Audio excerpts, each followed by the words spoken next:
अस्सलाम वालेकुम दोस्तों, उम्मीद करता हूँ तमाम भाई खैर ऑफिस से होंगे और तमाम दोस्तों का जो शौक़ है वो अच्छे से जा रहा होगा। अच्छा, मैंने आज तक ऐसे है कि कोई भी वीडियो जो होती है वो सोच के नहीं बनाई, कभी कंटेंट जो है वो सोचा नहीं है। बस ऐसे होता है कि मैंने अभी ये परिंदे रखे हुए हैं, सही है, इससे जो मैं चीज़ सीखता हूँ तो वो चाहता हूँ कि वो दूसरों तक पहुँचा दूँ। सही, आज की जो वीडियो है वो बहुत इंपॉर्टेंट है, इसे आपने पूरा देखना है। ऐसा है कि गर्मियों में एक मसला जो है वो अक्सर लोगों के साथ पेश आता है, वो ये कि गर्मियों में जब बंदा आप किसी से मुर्गा परचेज़ करते हैं या वो आपको कार्गो करवाता है तो कभी कभी ऐसे होता है कि वो मुर्गा रास्ते में ही मर जाता है। आज ऐसे कि मैं घर जा रहा था और अपने साथ एक मुर्गी और एक चूज़ा लेके जा रहा था, तो सोचा उस पर वीडियो बनाऊं और लोगों को थोड़ा सा बताया जाए कि गर्मियों में आप अगर परिंदा किसी को कार्गो करवा रहे हैं या अपने साथ गाड़ी में लेके जा रहे हैं तो वो आप कैसे लेके जाएं। सबसे पहले तो आप ये दो तीन जो परिंदे हैं इनका शौक़ करें। ये अभी ऐसे कि पट्ठा है बिल्कुल, इसकी जो टेल है वो अभी नहीं है, बाकी भाइयों ने इसको मारा था जिसकी वजह से टेल वगैरह उसके बाद ज़ख़म हो गए थे दुम वाली जगह पे। और ये इसकी बहन है, मादी है। ये अभी बिल्कुल पट्टे हैं माशाल्लाह। ये जब तैयार होंगे तो फिर देखेंगे कि कैसे बनते हैं। और ये जो ब्रीडर है हमारे पास AK-47, जिसकी पहले भी मैंने वीडियो लगाई थी, इसको भी हम अपने साथ कार्गो करवा के लेके आए थे वापस अपने घर। अगर आपको मुर्गा या मुर्गी या चूज़े किसी को कार्गो करवाने हैं या अपने साथ उनको सफ़र करवाना है, तो सबसे पहली जो बात है जिसका आपने ख़्याल रखना है वो ये कि टाइम। सबसे पहले आपने ऐसा टाइम इंतख़ाब करना है अपने लिए, परिंदों के लिए, जो ना बहुत ज़्यादा ठंडा हो ना बहुत ज़्यादा गर्म हो। दरमियाना वक्त का आपने इंतख़ाब करना है कि जिस टाइम मौसम नॉर्मल हो, ना ज़्यादा ठंडा हो ना ज़्यादा गर्म हो। उसके बाद आपने ऐसे कोई बॉक्स या जो हमने ये पच्छी वगैरह रखी हुई है, सही है, इसमें ऐसे होता है कि हवा जो होती है वो क्रॉस होती रहती है। अगर आपके पास बॉक्स है, ऐसी अगर पच्छी है या कोई तोड़ा है या जिसमें भी आप लेके जाना चाहते हैं,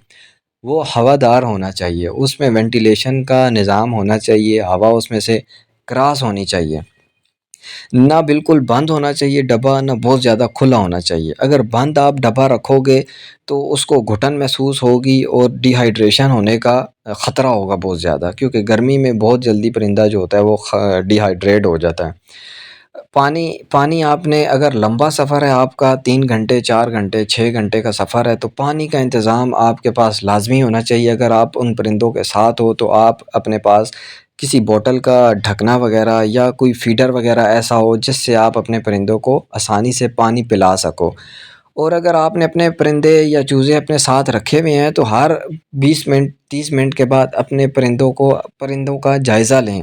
उन्हें देखें उन्होंने मुँह खोल के लंबे लंबे सांस तो नहीं ले रहे। अगर लंबे लंबे सांस ले रहे हैं मुँह खोल के, तो उन्हें हवा के नीचे करें। अब मैं बिल्कुल एसी के नीचे बैठा हुआ था, मेरे जो परिंदे थे वो बिल्कुल एसी के नीचे से। एक बात आप याद रखें, कभी भी कार्गो करवाएं या किसी को भेजना हो या अपने साथ अगर सफ़र करवा रहे हों, तो परिंदे को कभी भी नीचे ना रखें,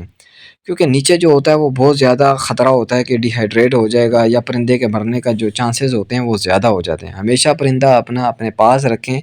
उसका बॉक्स या पक्षी वगैरह जो भी हो आपके पास, उसका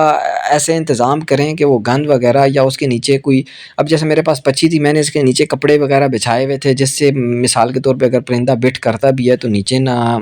सीट ख़राब हो, नीचे ना उनकी बस वगैरह ख़राब हो और ना ही जगह गंदी हो, ना ही वो स्मेल करे। क्योंकि हमने अपने परिंदों के साथ साथ जो बाकी सवारियाँ होती हैं, जो बाकी लोग सफ़र कर रहे होते हैं, हमने उनका भी ख्याल रखना है। ये नहीं कि हम अपने परिंदे का सिर्फ ख्याल रखें, अपने परिंदे का सोचें ना, हमें दूसरे लोगों का भी सोचना है कि आया इनके गंदगी से या ये जो गंद करेंगे इससे किसी दूसरे का मतलब कि तबीयत वगैरह ख़राब तो नहीं होगी, क्योंकि बहुत सारे लोग ऐसे होते हैं कि उन्हें स्मेल बहुत ज़्यादा जल्दी आ जाती है, तो हमें उनका भी ख्याल रखना है। सबसे पहले कार्गो करवाने से पहले अपने परिंदे को सुबह के टाइम निकालें, परिंदा हल्का फुल्का घूमे, उसे हल्की सी खुराक दें, ना ज़्यादा पोट भर के ना बिल्कुल खाली उठा के उसको बंद कर दें बॉक्स में। हल्की फुल्की उसको खुराक दें, उसको थोड़ा सा घुमाएं फिराएं ताकि वो खुराक खा के जो उसने बिट वगैरह करनी है कर दे, ताकि पूरे सफ़र में वो सुकून से जाए, ना आपको तंग करे ना बाकी गंद करके बाकी सवारियों को तंग करे। अगर आप इन चंद बातों पे अमल करेंगे तो उम्मीद है कि आपके परिंदों को जो आप कार्गो करवाएंगे या अपने साथ उन्हें सफ़र करवाएंगे तो आपके परिंदों को कुछ भी नहीं होगा और वो आसानी से अपनी मंजिल तक पहुंच जाएंगे। अच्छा, उसके साथ साथ ऐसे है कि मैं ये वीडियोस वगैरह बना रहा था, میں جب بھی سفر کرتا ہوں میں نے کبھی بھی سفر میں کوئی گانا کوئی ڈرامہ کوئی مووی وغیرہ کبھی بھی نہیں دیکھی، نہ میرا دل کیا ہے، کیونکہ میں ایسے ہے کہ میں ہمیشہ ونڈو والی سائڈ بیٹھنا پسند کرتا ہوں، اور میرا سارا سفر جو ہوتا ہے وہ ونڈو سے باہر دیکھتے ہوئے گزر جاتا ہے۔ میں چیزوں کو، میں نیچر کو، خاص کر کے اللہ پاک کی بنائی ہوئی یہ نیچر کو میں بہت آبزرو کرتا ہوں، میں ہر چیز کو نوٹس کرتا ہوں کہ یار اللہ پاک نے یہ پہاڑ کتنے پیارے بنائے، یہ درخت وغیرہ، یہ پرندے جو اڑتے ہوئے جاتے ہیں، اور مطلب کہ ہر چیز کو آبزرو کرتا ہوں میں، مجھے اچھا لگتا ہے، نہ کہ ایسے کہ مجھے کبھی سفر میں نیند بھی نہیں آئی، نہ میرا دل کرتا ہے یار مووی دیکھ کے ٹائم پاس کیا جائے۔ میں بس ہر چیز کو آبزرو کرتے ہوئے سارا سفر گزار دیتا ہوں اور پتہ ہی نہیں چلتا کہ کب میں اپنی منزل پہ پہنچ جاتا ہوں۔